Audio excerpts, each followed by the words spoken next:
Yeah, it was like, it built in some problem solving with it as well. Oh, that's great. Well, I like to hear that because you identified misconceptions, they had productive struggle, they had problem solving, and that sounds.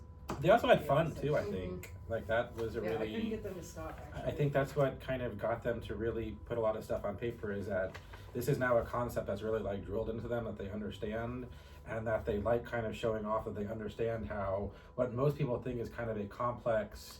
Like I had one student, Maddie, she was like, you know, I can actually build a light now in my, she has bunk beds. She's like, I know how to actually make a little circuit, so now I can like kind of have my own little night light that I can set up. And I was like, sweet, it really is, you know. The cool thing about fourth grade science is it's very useful in the real world, and as basic as it is, it's exactly how our lights are turned on right now. So. Well, this should stick, right? Yeah. That's the whole point, to make all of these concepts stick. And your post test, did you find that to be? Oh, the post test, they aced it. They did a fantastic job on the post test.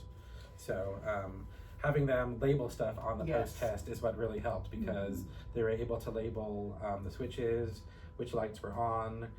They were able to kind of go through and see how the wires are not connected properly versus the ones that are connected properly. They were able to kind of look at the switch. Good.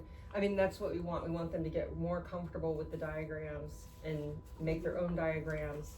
And I'm glad. Oh, that's cool. Oh, because this one he had gone through and no power source, and so without even looking, he's like, this should be the battery, and he's like, oh, the battery's the power source. So understanding, you know, that it has more than one term. Great. Yep. Yeah, so they had some parts of that on the paper? Yeah, so what I Then gave they them had to- today for the thing was I just gave them a light bulb, a battery that was not labeled. It didn't have like the positive side or the little dimple, whatever you want to call it, and then the switch that was drawn, but it wasn't labeled either. So they had to go through and label positive, negative.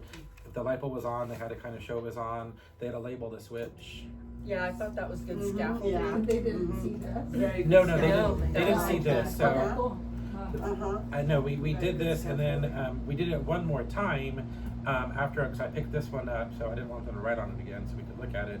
We did it one more time based on mine, and then we added into it the flow of the energy. So we had chemical energy going to electrical energy going to light energy, and then secondary thermal energies. Yeah, I mean, it's pretty cool because you can see they're understanding the concept he's doing, the whole flow here. It's just interesting, like in this one thing, you can teach so much. You know, it's this one experiment. Yeah, it was really cool. And then again, I also liked how, even though I drew the switch in what I assumed was the on position, I didn't label it. And so some of them use it as the on position, some of them use it as the off position, depending on how they labeled it. Either one could become an open circuit or a closed circuit. Yeah. Just depending on their labels. I like that a lot. It's just enough scaffolding, and then you can tell they you're not giving them too much information, and they know there are two types, and they took it from there. And the only reason I did this is because when we did the water cycle one of my biggest regrets was I had so many kids like take the whole thing and smush it in the center of the page, and I couldn't even see like what was what. So I wanted to give them the basic parts and with some spacing, because they're just not good with kind of conceptualizing. I have a whole page here. I'm just going to use the dead center and Kind of smush all together. spatial awareness is what you created when you did this, and yeah, that's a really. But I like that they That's showed great. like their own depth of knowledge. Like they could go as deep as they knew how to go. Yeah, and you can see it. I mean, Oh, you yeah, can like, see. I mean, she decided to write paragraphs. The battery turns the chemical energy into electricity, which makes the light bulb turn on or off. Switch closed so electrons can flow to the light bulb. Electrical flow, showing like what the arrow is. Load equals light bulb. I mean, that shows mastery to me. Yeah. Yep. So that's amazing. Very. Yeah, I know. I was really happy with this. It's a strong explanation, and she shows the process and labeled everything, and that's pretty cool. I also thought it was a better assessment than multiple choice because, I mean, let's face it, you have those multiple choice tests that kids that you know don't understand it are still getting 100 just from dumb luck sometimes. Or just because they're good test takers. Where this one, I mean, you clearly see who gets it and who doesn't get it. Yeah. So.